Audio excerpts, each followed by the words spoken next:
with Matthew Senreich from Robot Chicken, and we found out we have a mutual friend, and we're trying not to gossip about him and talk about Robot Chicken instead.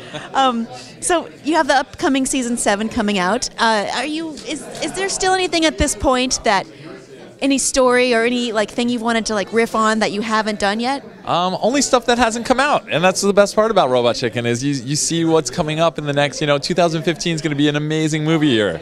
All that stuff has got to be parodied as soon as it comes out. Because we're a show that makes fun of pop culture, there's always new pop culture coming out. There's always something that we're excited about making fun of or embracing. This past season, Man of Steel had just come out, and we were dying to start writing Man of Steel sketches. So there's always something new to keep fuel in the fuel lines for us. I just saw Guardians of the Galaxy, and I'm all giddy about it. So yeah, I mean, hopefully we'll be able to do some fun stuff with them. And oh my God, there's a guy dressed in a Robot Chicken costume. I'm sorry, at some point. Just do it, Tim. Oh, he took his head off. How does that process come about when you're writing the episodes with this big group of all these creative people? Well, we all write pretty much by ourselves for the entire day, and then at the end of the day, we compile everything everyone's written, and we all read it. And it's supposed to be anonymous, so you don't know who's written what. And then we just go around, and the head writers and the EPs vote on it, and then everyone else is allowed to kind of fight for what they think is funny or how they could fix things. It's a very painful process. What in particular do you love making fun of? It's not, we don't do it anymore because it just got to be too much.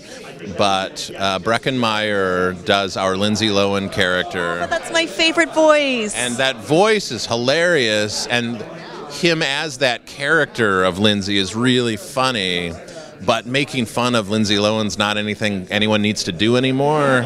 So we've kind of retired that character, which makes me sad. Aaron Carter loves me! Aaron said your toes were gross! Your album sucks! My album sucks! There can be only one! You have done well. Use your powers wisely, my child. I will! So I was talking to Tom, and he really disappointed me by telling me that they've officially retired my favorite character, Lindsay Lohan. Hey, Root, we retired Lohan? When's the last time you did that voice? It takes 3 weeks to recoup from doing it once. I think as long as Lindsay's out there, we'll do some characters. There will always be a way. Yes. So what? That character too. It's my favorite version of Lindsay Lohan ever. That includes the real version. I appreciate that a great deal. Are there any other characters you would like to spin off onto their own little standalone? Well, our Robot Chicken nerd he sort of has endless possibilities because all the sketches we do with him take place in his imagination.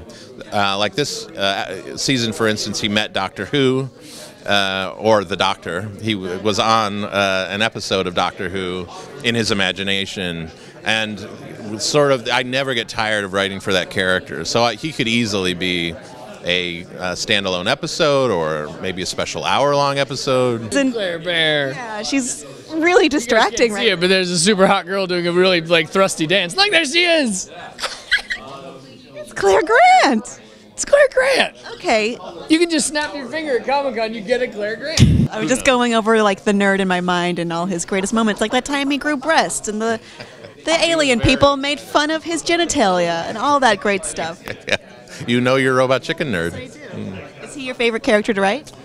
He is, and he's the one that sort of we always try to end each episode with a longer what we call a tentpole sketch, and he tends to be a guy who can always handle a longer sketch. So I like him for that reason. All right. Well, we always like the nerd because the show is called Nerd Alert. Watch this. You ready? Check this out. Ready? What the fuck? Again! Look at that. It's crazy. That's best interview. Comic-Con. Dun, dun, dun, dun! Bitch pudding. Bam! Now you have the bitch pudding special coming out. Why did bitch pudding get a special?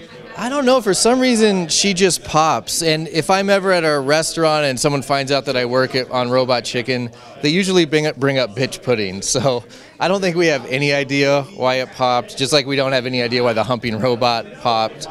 But I think people were crying out for more of this character. You've done DC and Star Wars, and those are both, huge franchises, but you've kind of made your own spin on this character. Right. We just love what Katee Sackhoff does when she starts voicing that character. Everything that comes out of her mouth is funny to us, and so we wanted to spend a whole episode following that and seeing where she's such a mean character that there was a big challenge in finding an adventure that wouldn't make the audience just hate her. Tell me about the Bitch Pudding special. The Bitch Pudding special is the one special that I'm not in. They didn't ask me to do a voice. I have a huge crush on Katee Sackhoff, and I think they knew that, and they wanted to keep me away from her. So, to hell with them and their Bitch Pudding special. I'll make sure they see this. Yeah. Thanks so much, Breckin. Don't watch it. I'm not in it. Don't watch it. Hang on. Hey, Matt. We're just talking about the Bitch Pudding special real quick. No, I'm not in that. So I'm telling America, don't bother watching. Okay? You don't need to watch. All right. Don't watch it later this year. Fuck you, Bitch Pudding. I think a lot of this. How about you love Katee?